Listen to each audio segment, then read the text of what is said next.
বলেন কোন রানী পুরুষ হয়? রাজরানী। রাজরানী পুরুষ? কোথায় কোন দেশের রাজরানী পুরুষ? কেমন দিকে তাকান একজন? মোহাম্মদ আলী। মোহাম্মদ আলী। আপনি কি বলছেন আপনার কাছে? ভয় পাই। Sure? আগের প্রশ্ন আমি বলি। আপনি তো প্রশ্ন করবো না। পারবো। Sure, আচ্ছা। কোন রানী পুরুষ হয়? কোন রানী? রানী রানী।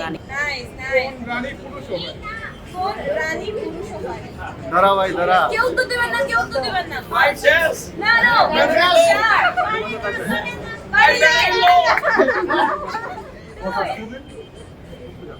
এক হয় না, কে পারবে উত্তর? আচ্ছা জানেন বলেন কোন রানী পুরুষ হয়? রাজরানী। রাজরানী পুরুষ? কোথায় কোন দেশের রাজরানী পুরুষ? রানী হয়ে গেল রাজরানী। ও তো মহিলাই, পুরুষ হলো হলো না। কে পারবেন আর কে? আপনি কি হাতটা উপরে দেখি কে পারবেন? না পারবো না। হায় হায়, এটা পারবেন না। আপু ক্রিকেট সম্পর্কে বলেন। ক্রিকেটের অন্য সম্পর্কে কিছু। সম্পর্কে কেন বলবো? সিপিএম